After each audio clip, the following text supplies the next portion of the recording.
బహుజనుల బడ్జెట్ పై రాష్ట్ర సదస్సుకు ముఖ్య అతిథిగా వచ్చేసినటువంటి సీనియర్ ప్రభుత్వ ఉన్నతోద్యోగులు పాలనాధ్యక్షులు డాక్టర్ పివి రమేష్ గారు, అట్లాగే రిపబ్లికన్ పార్టీ ఆఫ్ ఇండియాకి రాష్ట్ర అధ్యక్షులు డాక్టర్ ఉప్పులేటి దేవి ప్రసాద్ గారు, ఆంధ్రప్రదేశ్ మాలా ఉద్యోగుల సంఘం గౌరవ అధ్యక్షులు బేతా సుదర్శన్ గారు, అట్లాగే Dalit Bahujan budget watch convener అలాంటి దేవకుమార్ గారు, అట్లాగే దేవ వెంకటేశ్వర గారు, అందరికీ కూడా జైలు తెలియజేస్తూ ఈనాటి ఈ కార్యక్రమానికి వచ్చేసినటువంటి మిత్రులందరికీ కూడా ఆంధ్రప్రదేశ్ మాలా ఉద్యోగుల సంఘం తరఫున జైలు తెలియజేస్తున్నాను. మిత్రులారా, ఈరోజు మనం చాలా అతి ముఖ్యమైనటువంటి అంశం మీద చర్చలో మనం కూర్చున్నాం. గత 6 నెలలుగా డాక్టర్ పివి రమేష్ గారితో ఈ సమావేశం ఏర్పాటు చేయాలని ప్రయత్నం చేస్తూ ఈ రోజున మనం, ఎందుకంటే మేము సార్ కలిసినప్పుడు సార్ అప్పుడు అమెరికాలో ఉన్నారు 6 నెలల క్రితం, అందువల్ల ఇది డిలే అవుతూ వచ్చింది. అయితే డిలే అవ్వడం కూడా మంచిది అయింది, ఎందుకంటే రీసెంట్ మనం బడ్జెట్ ప్రవేశపెట్టడం, ఆ బడ్జెట్ మీద కూడా మనం చర్చించుకోవడానికి చక్కని అవకాశం దొరికింది. అందుకు అంగీకరించి ఈ రోజు కార్యక్రమాన్ని చేసినటువంటి డాక్టర్ పివి రమేష్ గారికి మరోసారి ప్రత్యేకమైనటువంటి ధన్యవాదాలు తెలియజేస్తా ఉన్నాను. మనం స్వాతంత్రం వచ్చిన తర్వాత పంచవర్ష ప్రణాళికలు అమలు చేసుకుంటూ ఈ దేశంలో అభివృద్ధి కోసం ప్రణాళికలు తయారు చేసుకుంటూ వచ్చారు. 5 పంచవర్ష ప్రణాళికలు అయినప్పటికీ కూడా ఈ ఎస్సీ ఎస్టీ సమాజంలో ఏ విధమైనటువంటి మార్పు లేదు అని గమనించినటువంటి పాలకులు అట్లా కాదు అని చెప్పి 6వ పంచవర్ష ప్రణాళిక వచ్చేటప్పటికి SC SP TSP scheduled caste special component plan, scheduled tribe component plan అని చెప్పని వీటికి ప్రత్యేకంగా బడ్జెట్ కేటాయించి ఆయా వర్గాల అభివృద్ధి కోసం నిధులు కేటాయించాలనేటువంటి ఉద్దేశంతో ఆ రోజున చట్టం తీసుకురావడం జరిగింది. మనం ఏమనుకుంటున్నామంటే 15% రిజర్వేషన్ ఉంది కాబట్టి ఈ 15% వాటనే అనుకుంటున్నాం. కానీ ఆ 6వ పంచవర్ష ప్రణాళికలో ఇచ్చినటువంటి సర్క్యులర్ ప్రకారం మనకి బడ్జెట్ లో షెడ్యూల్ క్యాస్ట్ కి 16.2% బడ్జెట్ అలొకేషన్ చేయాలి. 16.2%. అట్లాగే షెడ్యూల్ ట్రైబ్స్ కి 7.6% బడ్జెట్ అలొకేట్ చేయాలి. నేను ఆ లెక్కలోకి వెళ్ళను, ఎందుకంటే మనం దాని మీద నిష్ణాతులైన వ్యక్తి మనకు వచ్చుకున్నాం కాబట్టి ఆ వివరాన్ని వాళ్ళు చెబుతారు. నేను జస్ట్ రెండు అంశాలు చెప్పి నేను ముగిస్తాను. మనం 6వ పంచవర్ష ప్రణాళిక నుంచి 2012 వరకు కానీ మనం చూసుకుంటే ఈ రాష్ట్రంలో ఉన్నటువంటి బడ్జెట్ అలొకేషన్స్ ఏ విధంగా ఉన్నాయి, దాంట్లో మనం ఏం నష్టపోయాం. నేను పూర్తి వివరాలు చెప్పడం జస్ట్ బ్రీఫ్ గానే చెప్పేస్తాను. మొత్తం 33 సంవత్సరాలు. ఈ 33 సంవత్సరాల బడ్జెట్ మనం చూసుకుంటే రాష్ట్ర వార్షిక ప్రణాళిక ప్రకారం మనం కేటాయించింది బడ్జెట్ లో 31,44,18,344 రూపాయలు ఈ 33 సంవత్సరాల్లో స్టేట్ బడ్జెట్ లో ప్రవేశపెడితే దాని ప్రకారం మనకి రావాల్సినటువంటి వాటా 49,70,279 రూపాయలు. అయితే వాళ్ళు ఇచ్చిన జీవోలు వాళ్ళు ఇంప్లిమెంట్ చేయకుండా కేవలం మనకు కేటాయించింది 41,91,792 రూపాయలు అంటే కేటాయింపులో లోటు 7,78,540 రూపాయలు ఎలకేషన్స్ లోనే. ఎలకేషన్స్ లోనే లోటు కాకుండా ఇచ్చిన ఎలకేషన్స్ ఖర్చు పెట్టకుండా మనకి యాక్చువల్ గా ఖర్చు పెట్టిన దాంట్లో 41 లక్షల ఈ ఖర్చు 30,30,05,990 రూపాయలు మాత్రమే ఖర్చు పెట్టడం జరిగింది. యాక్చువల్ గా టోటల్ గా లోటు వచ్చేటప్పటికి 19,64,240 రూపాయలు. గత 33 సంవత్సరాలుగా ఆంధ్రప్రదేశ్ స్టేట్ బడ్జెట్ లో షెడ్యూల్డ్ క్యాస్ట్ కి కేటాయించిన బడ్జెట్ లో 9 లక్షల కోట్ల రూపాయలు కేటాయించకుండా ఈ ప్రభుత్వాలు ఆపేసింది.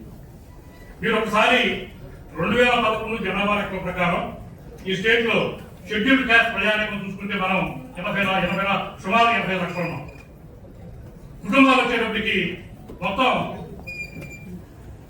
25 లక్షల కుటుంబాలు, 20 నుంచి 20 లక్షల కుటుంబాలు. మనకి ఈ బడ్జెట్ లో మొత్తం ఎలకేషన్స్ మనం చూసుకుంటే మనం ఎంత నష్టపోయాం. 19 లక్షలు. ఇది ఎప్పటికీ 2012. 2013 వచ్చేటప్పటికి మనందరం ఫైట్ చేసాం. ఏమి ఈ వార్షిక ప్రణాళిక వచ్చి బడ్జెట్ కేటాయించినప్పటికీ కూడా ఈ వర్గాల ప్రజలకి సరైన న్యాయం జరగట్లేదు. బడ్జెట్ మొత్తం కూడా ఇవే జరుగుతుంది కాబట్టి మాకు సప్లై కావాలి అని చెప్పని మనం సప్లై కోసం ఫైట్ చేశాం. ఆ ఫైట్ చేసినప్పుడు నేను కూడా వ్యక్తిని. ఎందుకంటే 2013లో ఎస్సీ సప్లై యాక్ట్ కోసం చెప్పని ఈ 6వ బడ్జెట్ ప్రణాళిక నుంచి 2012 వరకు ఉన్నటువంటి లెక్కల మొత్తం డేటా మొత్తం తీసుకుని బడ్జెట్ లో ఎలకేషన్స్ ఆ ఎక్స్పెండిచర్ మొత్తం కూడా ఒక బుక్ రిలీజ్ చేసి నా పేరుతోంది. ఆ రోజు పెళ్లిపర్లో చాలా మంది ఇప్పుడు మిత్రులు కూడా ఆ రోజు పెళ్లిపర్లో ఆ బడ్జెట్ బుక్ రిలీజ్ కి అటెండ్ అయిన ఉన్నారు. అయితే మన దురదృష్టవశాత్తు 2013 సప్లై యాక్ట్ వచ్చిన తర్వాత 2013 నుంచి ఇప్పటి వరకు స్టేట్ బైఫర్కేషన్ అయిపోయింది. స్టేట్ బైఫర్కేషన్ అయిపోయిన తర్వాత ఈ ఫండ్స్ అప్లికేషన్ లో ఏ విధంగా జరుగుతుందో మనం చూస్తా ఉన్నాం. వచ్చినటువంటి ఫండ్స్ మొత్తం కూడా రాజధానికి లేదా ఇతర కార్యక్రమాలు ఖర్చు పెట్టడం తప్ప మనకి ఈ సప్లై యాక్ట్ ప్రకారం ఈ ఆయా ఎస్సీ ఎస్టీకి కేటాయించినటువంటి ఆ ఫండ్స్ ని సక్రమంగా ఎలకేట్ చేయకపోవడం, ఎలకేట్ చేసినటువంటి ఫండ్స్ ని అదే రీతిలో ఖర్చు పెట్టకుండా డైవర్ట్ చేయడం మనం చూస్తా ఉన్నాం. మరి వీటన్నిటి మీద ఒక ఏదైనా సరే ఒక కుటుంబం అభివృద్ధి చెందాలి అంటే ఆ ఫైనాన్షియల్ రిసోర్స్ ప్రకారం ఆ కుటుంబం అభివృద్ధి చెందుతుంది. అట్లాంటి రాష్ట్రంలో ఉన్నటువంటి షెడ్యూల్ క్యాస్ట్ ప్రజల యొక్క డెవలప్మెంట్ మొత్తం కూడా మనకి వచ్చేటువంటి నిధుల ఆధారంగా చేసుకునే వీటి యొక్క మన స్కీమ్స్ ని మనం పెట్టుకుంటా ఉంటాం. అయితే మరి మన దురదృష్టవశాత్తు మనం ఉన్నటువంటి మన ప్రజా అందరం కూడా ఈ బడ్జెట్ మీద ఈ రోజు కూడా మనం దృష్టి పెట్టాం. మన డెవలప్మెంట్ మొత్తం కూడా దీనిలో ఆధారపడి ఉంది. ఈ కేటాయించే నిధులతోనే మనకి ఏ సంక్షేమ పథకాలు ఏమి సంక్షేమం రావాలనేది ప్రభుత్వాలు ఇంప్లిమెంట్ చేస్తూ ఉంటాయి. మరి ఆ ఇంప్లిమెంట్ చేసే క్రమంలో మనకి ఎలకేట్ చేయాల్సిన నిధుల్ని డైవర్ట్ చేస్తా ఉంటే మనం ఏ రోజు కూడా దాన్ని ప్రశ్నించడానికి మనం ముందుకు వెళ్ళలేకపోయాం. ఈ కారణాల వల్ల మనం లాస్ట్ 13 సంవత్సరాలుగా అసలు ఎస్సీ కార్పొరేషన్ అనేది విభిన్నం అయిపోయింది.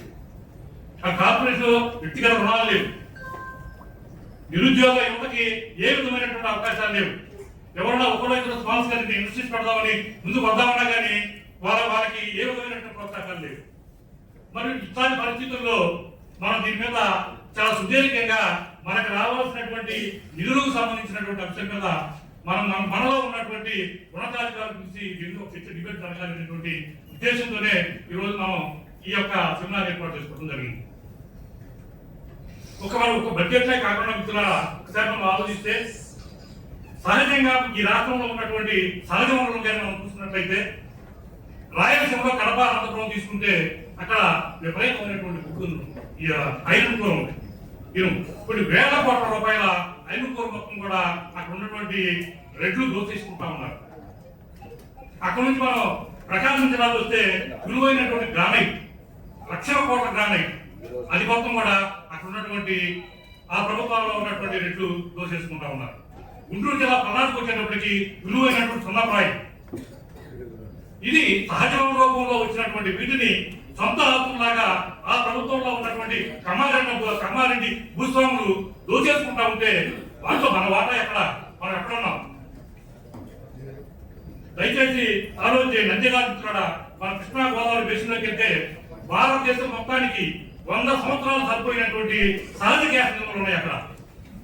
కానీ దాని మొత్తాన్ని కూడా మనకి వినియోగించకుండా మొత్తం రిలయన్స్ కంపెనీకి ఈ కమ్మారెడ్డి ప్రభుత్వాలు అమ్మేసుకున్నాయి. అమ్మేసుకుని వేల కోట్ల రూపాయలు దోపిడీ చేస్తా ఉన్నారు. మనం అసలు వాటి గురించి పట్టించుకునే పరిస్థితులు లేవు. అంతేకాకుండా మనం మనీలోకి వెళ్తే శ్రీకాకుళం, విజయనగరం, విశాఖపట్నం అక్కడ విలువైనటువంటి బాక్సైట్ గనులు ఉన్నాయి. ఈ బాక్సైట్ గనులు మొత్తం కూడా జిందాల్ కంపెనీకి ఇచ్చేసి వాళ్ళ దగ్గర నుంచి వేల కోట్ల రూపాయలు ఈ ప్రభుత్వాలు దోచుకుంటా ఉన్నారు. సహజంగా వచ్చేటువంటి సహజ వనరులను కూడా వాటిలో సహజ వనరులు మన భాగస్వామ్యం ఏంటి, అసలు మనం ఎక్కడున్నాం, మనకి ఎందుకు వాటా లేదు, దాని గురించి మనం ఎందుకు ప్రశ్నించాం? అది ఒక రంగం. ఆ తర్వాత మనం ల్యాండ్ కానీ చూసుకుంటే అసలు మన మొత్తానికి మనకి ప్రమాణం ఏంటి? భూమి.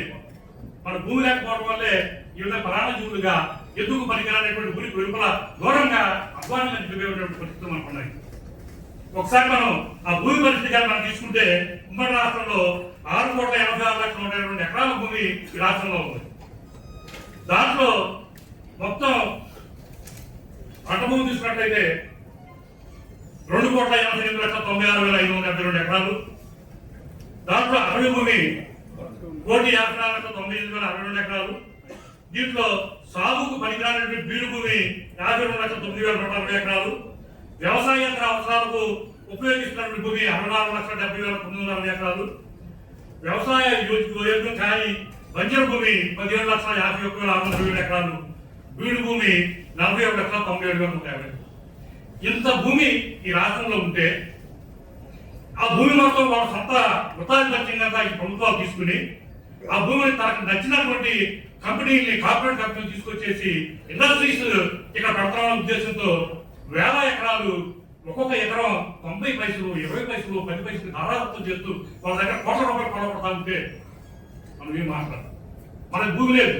మనం గత 8 దశాబ్దాలుగా ఏ విధమైనటువంటి ఆదాయ వనరు లేకుండా ఎక్కడో దుర్భరమైన పరిస్థితులు అనిపిస్తున్నట్టు మనం కాస్త కొత్త చదువుకుని ఈ రోజున ఒక చిన్న ఇండస్ట్రీ పెడదామంటే ఇండస్ట్రీ పెట్టడానికి ఆ పాలసీ లేదు. మనం షెడ్యూల్డ్ క్యాస్ట్ పీపుల్ ఒక ఇండస్ట్రీ పెడదామంటే దానికి కావాల్సిన ప్రోత్సాహాలు మనకు లేవు. ఈ రోజున ఈ భూమిలో ప్రభుత్వం కానీ భూమి ఎవరైనా ఒక షెడ్యూల్డ్ క్యాస్ట్ వ్యక్తి ఇండస్ట్రీ పెట్టుకుంటానంటే దానికి సరిపోయినటువంటి భూమి ఉచితంగా ప్రభుత్వం కానీ కేటాయిస్తే దానికి కావాల్సినటువంటి మౌలిక వనరుల్ని ప్రభుత్వం కల్పిస్తే ఆ భూమి ద్వారా బ్యాంక్ లో లోన్ తీసుకుని ఇండస్ట్రీ పెట్టుకుని ముందుకెళ్ళేటువంటి అవకాశం ఉంది. కానీ మరి ఈ భూమి ప్రభుత్వం భూమి అయినప్పుడు మనం కూడా ప్రభుత్వంలో భాగస్వామ్యం అయినప్పుడు ఆ భూమి మాకు కేటాయించమని చెప్పని ప్రభుత్వ ఇండస్ట్రీ పాలసీ మనం ఒకటి రూపొందించాల్సినటువంటి అవసరం మన మీద ఉంది. కానీ ఆ దిశగా మన ఆలోచనలు లేవు.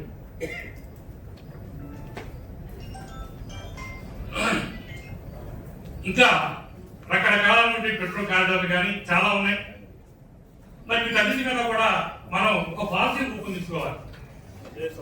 అది లేకపోవడం వల్లే మనం వీటన్నిటి మీద కూడా వేగ్గా మనకేమి ఒక పరిస్థితి మనం ఏమి దగ్గర ఒక దశా దిశ నిర్దేశం లేకుండా మనం ముందుకెళ్తా ఉన్నాం. ప్రభుత్వాలు గత 80 సంవత్సరాల దాన్ని ఇప్పటికీ కూడా మీరు గేదెలు ఇస్తాం, బరువులు ఇస్తాం, కొట్టు పెట్టుకోండి, ఫ్యాన్ షాప్ పెట్టుకోండి, దీన్ని 2 లక్షలు ఇస్తాం, 5 లక్షలు ఇస్తాం తప్ప ఈ ప్రభుత్వంలో భాగస్వామ్యంగా మీ బడ్జెట్ ప్రకారం మీకు ఇదిగో ఇది 1 కోట్ల రూపాయలు కేటాయిస్తున్నాం, మీరు చిన్న చిన్న పరిశ్రమలు పెట్టుకోండి, మీరు చిన్న చిన్న ఇండస్ట్రీస్ పెట్టుకోండి అని చెప్పినటువంటి దీర్ఘకాలిక ప్రణాళికతో డెవలప్ చేసే ఉద్దేశం లేదు. మరి ఈ నేపథ్యంలో దీనికంటూ ఒక ప్రత్యేకమైనటువంటి ప్రణాళికను మనం తయారు చేసుకుని రాష్ట్ర వ్యాప్తంగా ఒక చర్చ పెట్టుకుని ఈ రాష్ట్రంలో షెడ్యూల్ క్యాస్ట్ షెడ్యూల్ యొక్క ప్రజల యొక్క జీవన పద్ధతిని మార్చుకోవడానికి ఎదగడానికి ఒక ప్రత్యేకమైన చర్చ జరగాలి. దానికి ఒక ప్రణాళిక రూపొందించాలి. ఈ రాష్ట్ర వ్యాప్తంగా ఒకే అంశాలపై మనం చర్చ చేయాలనే ఉద్దేశంతోనే ఈ రోజు మనం ఈ బడ్జెట్ మీద నిష్ణాతులైనటువంటి ఆర్థిక అభివృద్ధిని మనం చూసుకుని ఈ రోజు చర్చ పెట్టాం. మిత్రులారా, నేను ఒక విషయం చెప్పి నేను ముగిస్తాను. ఒకసారి మనం ఈరోజు గ్రామసీమలోకి వెళ్ళి చూడండి, ఎంత దుర్భరమైన పరిస్థితులు మన ప్రజలు ఉన్నారో. చాలా చాలా భయంకరమైన పరిస్థితులు. ఎందుకంటే ఒకప్పుడు నాట్లు వేసుకుని